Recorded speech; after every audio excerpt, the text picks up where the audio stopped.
Wondering whether there is a link between environmental toxins and childhood development? I recently attended a conference where a leading professor from Melbourne University presented us the evidence. It really got my attention. I've since delved into the references myself, and I have been so moved that I've made a number of changes to reduce my environmental toxin exposure for my family as well. So, wondering what you can do? Well, stay tuned and I'll explain.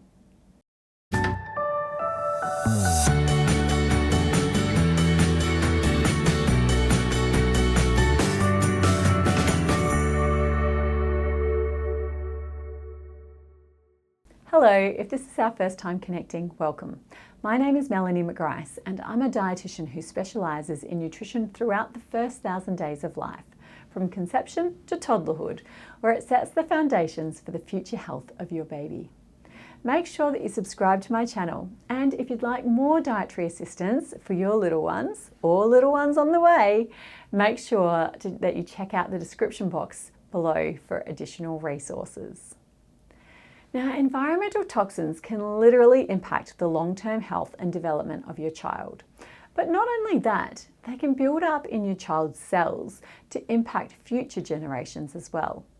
The list of potential health impacts is long, including certain cancers, respiratory, metabolic and cardiovascular problems, altered nervous system and immune function, neurological and learning disabilities, early puberty and infertility. Scary, isn't it? It's hard to avoid environmental toxins altogether, but it's important that we minimise exposure the best that we can, especially during childhood development. So I want to share with you 4 of my favourite dietary strategies to minimise environmental toxins for your kids.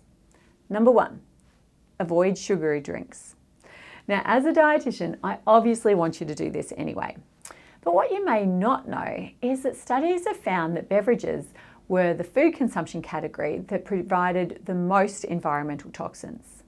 And because sugary drinks have a greater risk of going off, manufacturers use more environmental toxins on containers for these products than on drinks like water.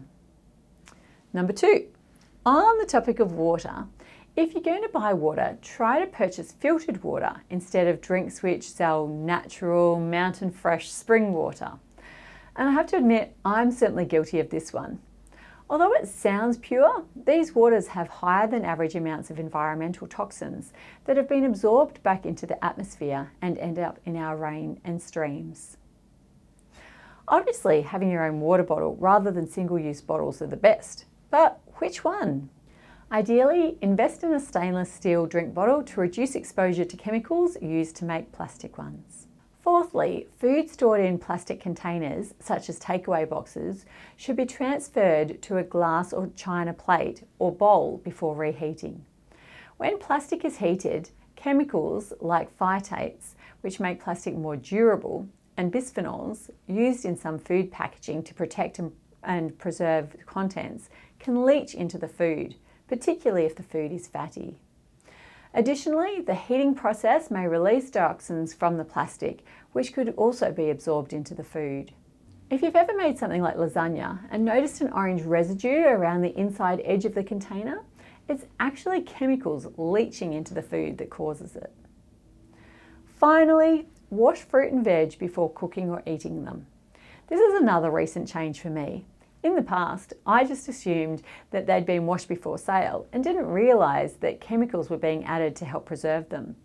Now, unless it's a fruit which can be peeled, such as a banana or watermelon, we peel it to reduce chemical intake.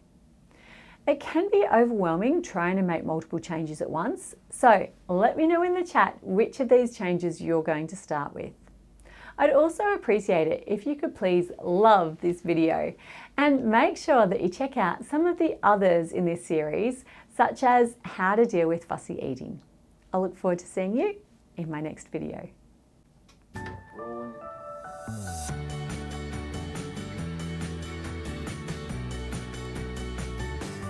Consumption category. Oh, sorry.